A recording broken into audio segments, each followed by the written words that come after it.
사랑하는 여러분, 폭염 가운데도 이렇게 예배 자리에 뵐 수 있어서 너무 기쁘고 반갑습니다. 지난 주일 우리는 믿음으로 산다는 것, 그것이 어떤 것인지에 대해서 살펴보았습니다. 한 주간 어떻게 믿음으로 살다가 보신 줄로 있습니다. 믿음으로 산다는 것은 일상에서 감사하는 것이요, 특별히 이순신하라. 이 상황에서 할 수 있는 것, 순종하고 할 수 없는 것, 하나님의 말씀을 신뢰하라. 이렇게 생활하는 것이 우리가 믿음이다라고 말씀을 드렸습니다. 오늘 하나님께서 저와 여러분에게 주신 말씀은 에베소서 4장 17절부터 24절까지의 말씀으로 새 사람을 입으라. 새 사람을 입으라. 이러한 제목으로 하나님 말씀을 선포하겠습니다. 이 말씀이 선포될 때 저와 여러분의 심령 속에 성령님의 은혜와 역사가 함께 하시기를 간절히 소망합니다. 아멘.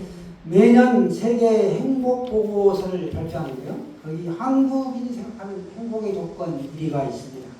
그것이 바로 뭔가면 가족과의 관계가 행복 조건의 1위를 계속 차지하고 있습니다.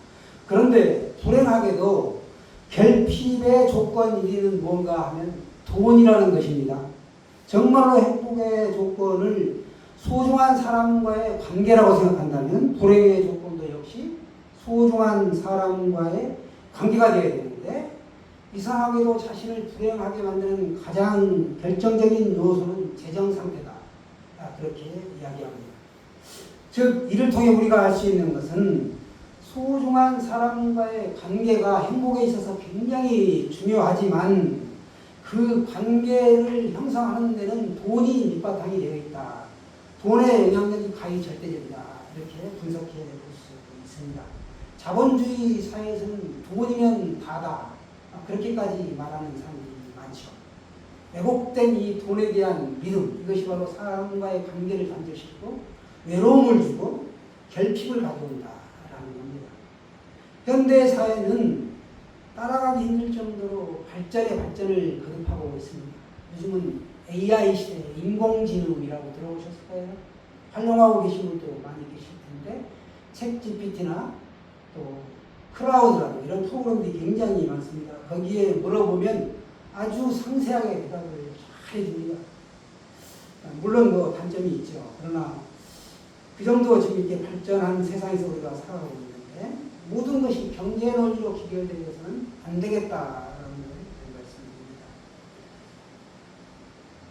이런 것들이 다 어디에서 오느냐? 결정적으로 하나님의 부재에서 온다라는 겁니다. 하나님이 없기 때문에 돈이, 만문이 무상이 되고 있고 과학이 사람들을 추종하도록 만든다라는 겁니다. 이런 일화가 있습니다. 아버지가 하루는 아들에게 심부름을 시킵니다. 얘야, 목욕탕에 좀 다녀온다. 사람이 굶기면 나중에 가고 없으면 가려고 이제 물어본 거죠.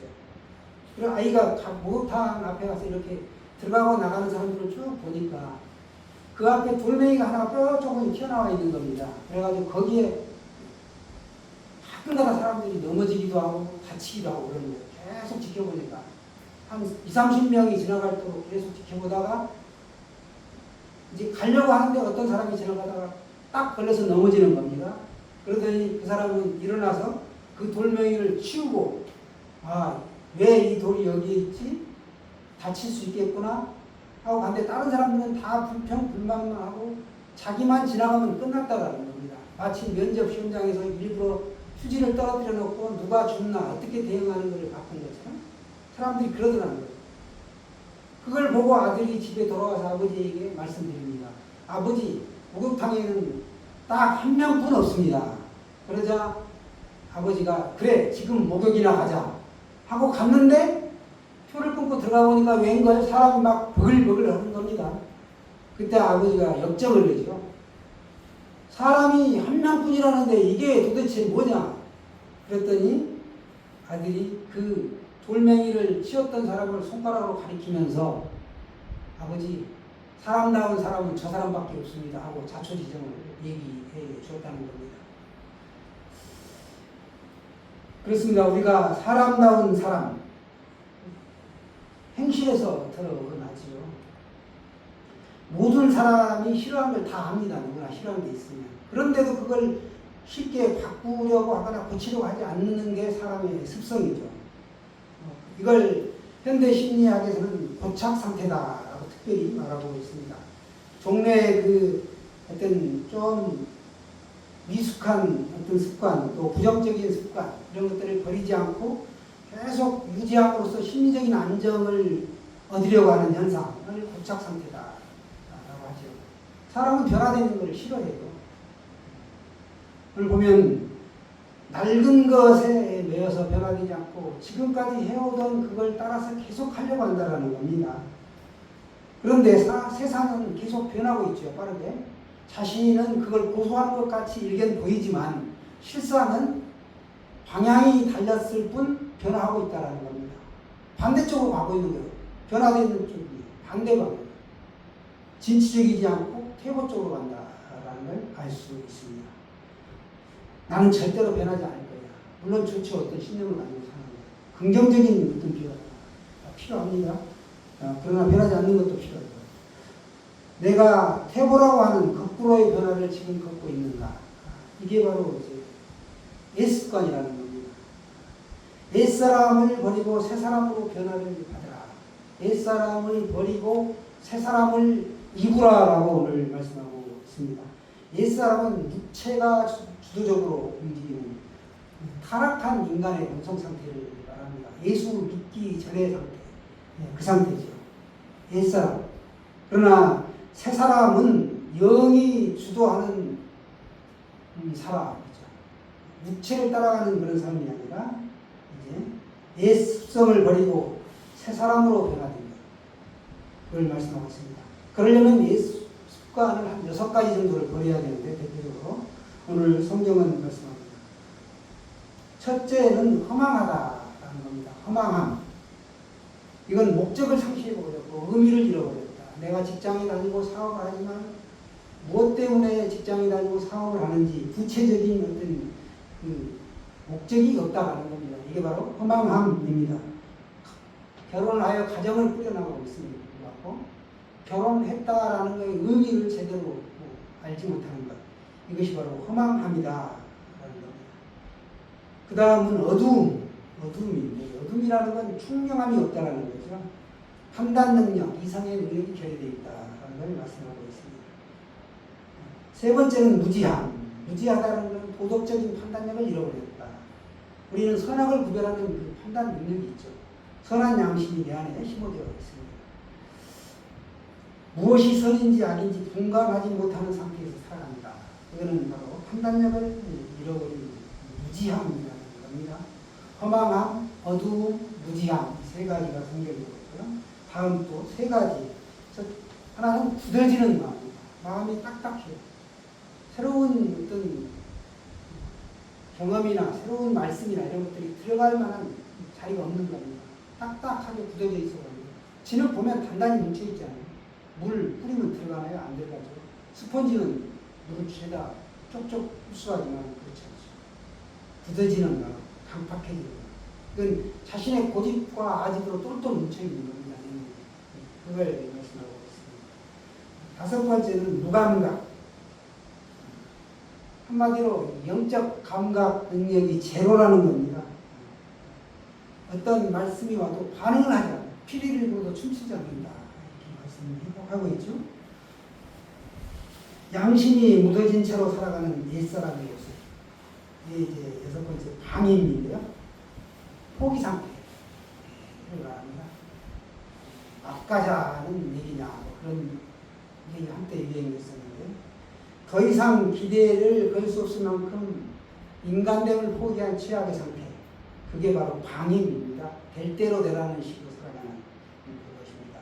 허망함, 어두움, 또 무지함, 굳은 마음, 무감각, 반임. 이렇게 6가지가 특별히 우리가 옛사람의 모습이다라고 말씀하고 있습니다. 우리가 우리의 삶의 모습을 보면 그런 습성들이 다 있다라는 겁니다. 내가 지금부터 새로워질 거야 한다고 당장 어떤 새로워지지 않죠. 23절 말씀을 보면 할 수 있는 방법이 있는데 그게 뭐냐? 오직 심령으로 새롭게 변화되라. 이렇게 말씀하고 있습니다. 심령이라는 것은 하나님과의 관계를 통해서 이루어지는 신명이죠.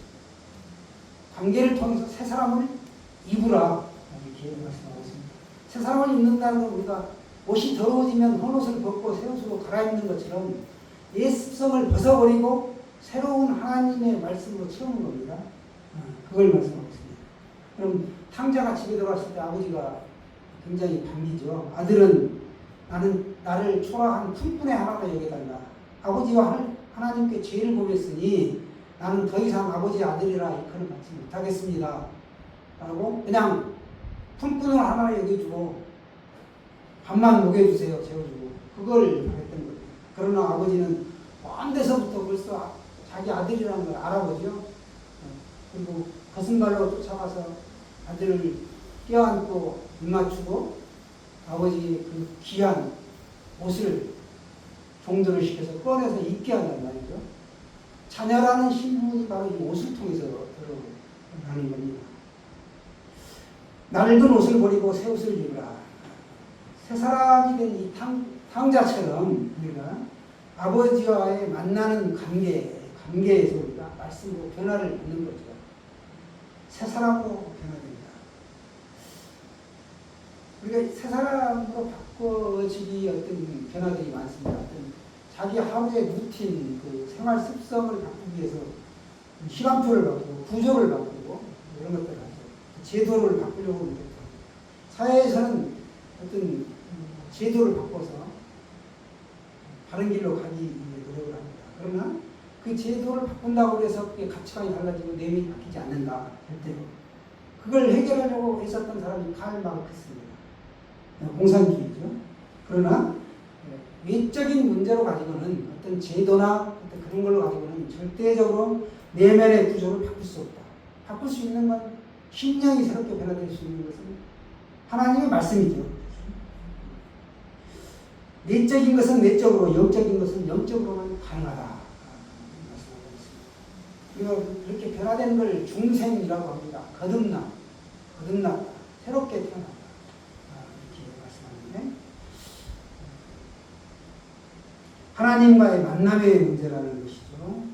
옛사람이라는 건 다시 말씀드리면 육체 중심의 타락한 인간, 예수 믿기 전에 그의 나의 모습, 그 모습을 벗어버리고 새 사람, 영이 주도하고 하나님과의 관계 속에서 새로워진 인간의 형태로 우리가 변화되어야 됩니다.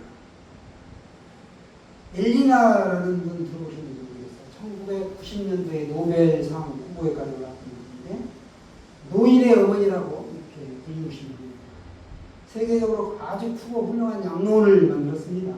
그래서 많은 사람들에게 감명을 주신 분인데 이분이 원래는 헌신을 하고 중국의 선교사로 가서 활동을 했습니다. 우리 선교사님처럼. 그런데 선교사로 활동하다가 폐결핵에 걸렸어요. 그래가지고 각혈까지 하게 되자 더 이상 이제 하지 못하고 하나님은 지금 제게 무엇을 원하십니까? 그 사람은 그 상황에서도 절대로 하나님을 원망하거나 불평하지 않았다는 거예요. 그러면서 기도하는 가운데 고향으로 돌아가게 됩니다. 그리고 고향에서 아버지가 주신 척박한 땅이 있었는데 그 불모지의 땅을 개간해가지고 농사를 짓습니다. 그래서 그 얻어지는 수확을 가지고 중국에 가 있는 선교사들을 돕죠. 왜냐하면 자신이 할 수 없는 걸 그분들이 대신하기 때문에 돕는 거죠. 그런데 농사를 이렇게 몇 해 짓다가 보니까 곡식들이 연글면 탈곡을 하죠. 탈곡기에 손이 끼어들어가지고 오른손이 댕강 잘라져 있어요. 그래서 농사도 더 이상 짓게 될 수가 없었습니다. 그런 상황에서도 그는 주님, 지금 이 상황에서 내게 무엇을 원하십니까? 이렇게 기도했다는 거예요. 내가 이렇게 살려고 몸부림치고 하나님 나라를 위해 사는데 왜 나에게 이런 일이 닥칩니까? 절대로 원망하거나 불평하지 않았다는 거예요. 그러면서 그가 기도하는 가운데 이제 양로를 짓기 시작합니다. 그래서 노인들의 어머니라고까지 그렇게 됐죠. 얼마나 사랑스러운 치고입니까? 환경을 탓하지 않고 원망하지 않고 하나님께서 내게 지금 원하시는 것이 무엇인가? 우리가 다 하나님의 부르심을 받았습니다. 부르심이라는 건 소명이죠. 소명. 불렀을 때는 뭔가 임무가 있기 때문에 불렀다는 거예요. 그럼 우리에게 책임이 주어졌습니다. 각자에게 다 필요한 그 소명이 있는데 우리가 그걸 이제 말씀하면서 기도하면서 이 땅에 살아있는 걸 달성하는 거죠. 부르심이 각각 달라요. 어떤 사람은 사도로, 선지자로, 복음 전하는 자로, 교사로 다 다르죠. 불렀단 말이죠. 우리 인생에 이렇게 살다 보면 선한 사람이 있고 악한 사람이 있어요. 근데 악인과 동행하기를 원하십니까? 착한 사람과 동행하시기를 원하십니까? 우리가 보통 선한 사람과 동행하기를 원하죠. 악인과 동행하면 뭔가 그 사람에게서 영향을 받아가지고 내 인생이 꼬이고 막 그럴 것 같은 느낌이 들지 않나요? 그런데 착하게 보이지만 어려운 관계가 있더라라는 겁니다. 악인보다 더 위험한 사람이 세상에 있다라는 걸 알 수 있습니다. 친구 1이라는 사람인데 친구 2가 있었습니다. 그런데 이 친구 1과 친구 2는 둘도 없는 어릴 때부터 중마고였단 말이죠. 그런데 하루는 이제 두 친구가 숲속으로 사냥을 가게 됐어요. 그런데 그때 이제 사슴을 만나는 겁니다. 그래가지고 그 친구에게 친구 1에게 친구 2가 내가 먼저 쏠게 하고 활신을 당겨서 힘껏 모았는데 빗나갔어요. 그러자 그 친구 2가 친구 1에게 사과를 합니다. 다음에는 꼭 잡도록 할게. 미안해. 그랬더니 친구 사이 뭐 그럴 수도 있지. 쏘았는데 백발백중이 될 수 있나. 당연히 뭐 놓칠 수도 있는 거 아니냐 하고 친구의 실수를 다 인정하고 용서해 주었습니다. 그렇게 가다가 또 하루는 이제 사냥을 가게 됐는데 이번에는 멧돼지를 만나게 되죠. 그래서 그 실수를 만회하려고 친구 2가 친구 1에게 내가 이번에는 멧돼지를 너에게로 몰아줄 테니 유인해 올 테니 너가 잡도록 해라 이렇게 말을 하고 멧돼지를 이제 몰아갑니다. 몰아가는데 예상과는 달리 멧돼지가 달려 들어가지고 친구 1이 크게 다치고 친구 2도 다쳤습니다. 본인의 그 의도했던 바와는 전혀 다른 거죠. 사과할 수밖에 없었습니다. 연신 고개를 잘하려고 했던 건데 너를 도우려고 했던 거였다. 그런데 이렇게 됐다. 친구 2는 이번에도 용서를 하죠. 그리고 한 1년쯤 지나가지고 이제 사냥 그만 다니면 좋겠는데 또 사냥을 같이 가요. 그 친구가 멧돼지를 만납니다. 곰을 만납니다. 곰을 만났는데 그 친구 1이 친구 2에게 곰은 굉장히 예민하니까 귓속말로 조용하게 최대한 잡을 수 있고 정확하게 확실히 올 때까지 조용히 기다리자. 그랬는데 멧돼지가 슉 가는 소리가 굉장히 요란하거든요. 풀숲을 스쳐 지나가면 돌진합니다. 그게 직진받습니다. 너무 두려운 나머지 그냥 휘를 당긴 겁니다. 당연히 빗맞았죠. 빗맞으면 그 멧돼지는 길길이 날뛰니다. 크게 다 상처를 입었습니다. 이번에는 친구 1만 크게 다치고 친구 1은 안 다치고 친구 2가 친구 1에게 과연 꼭 필요한 친구일까요? 한번 생각해 보시라는 거예요. 분별이 필요하다.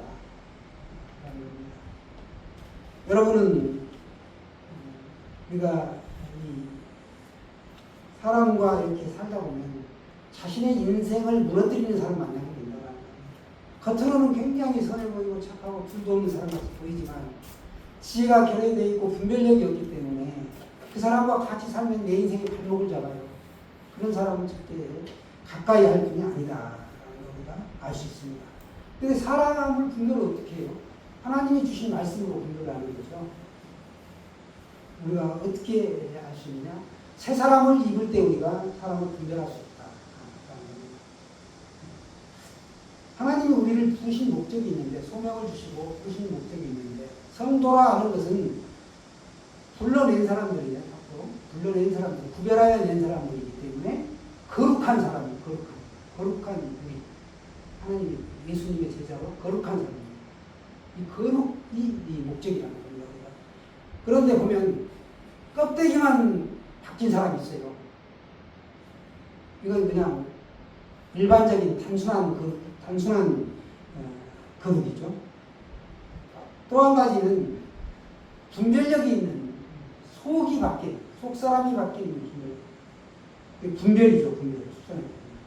그리고 하나님이 보실 때 변화된 사람, 인정하는 변화된 사람, 성별이라고 하죠. 구별, 분별, 성별. 우리가 세 가지로 굳이 구별하려면 분별해 볼 수 있습니다. 분별력이 부디 있으시기 바랍니다. 새 사람을 입으라는 것, 예수 그리스도 안에서 옛사람의 삶의 방식과 습관을 벗고 새 사람으로 변화를 받으라 그런 뜻인데, 여기서 새 사람은 단순히 자신의 성격을 고치는 것, 그런 수준이 아니라는 겁니다. 말씀과 성령 안에서 우리가 가치관이, 마음이 바뀌고 가치관이 완전히 바뀐 것, 새롭게 되는 것, 그리고 의와 거룩함을 따라 살아가는 것을 우리가 말씀하고 있습니다. 우리는 그런 존재죠. 하나님을 떠난 삶의 태도, 옛사람의 방식, 옷을 벗듯 그것은 내려놔. 그리고 하나님을 닮은 새 사람을 선택해서 지속적으로 살아가는 것. 그걸 오늘 여러 가지 비유를 통해서 말씀드렸습니다. 따라서 새 사람을 입으라는 말씀은 이미 믿는 사람이라 할지라도 우리가 옛사람으로 돌아가려고 하는 습성이 있단 말이죠. 그 반복적인 습관을 점검하고 말씀에 순종하여 삶을 실제적으로 바꿔가라는 어떤 실천적인 권면으로 이해하시면 됩니다. 다시 정리하여 말씀드리면 옛사람은 말씀보다 욕심을 따르는 것이다. 육체의 소욕을 따르는 것이다. 자기 생각을 앞세우고 잘못된 습관을 반복하며 비뚤어진 가치관과 세상 중심의 삶의 방식을 포함하는 것은 옛사람이다 라고 말씀하고 있습니다. 반면에 새 사람은 하나님의 말씀을 통해 마음과 생각이 새롭게 변화를 받아 의와 진리의 거룩함으로 지음받은 그 존재 그대로 하나님을 따라 살아가도록 재창조된 삶을 말씀하고 있습니다. 상당히 길죠?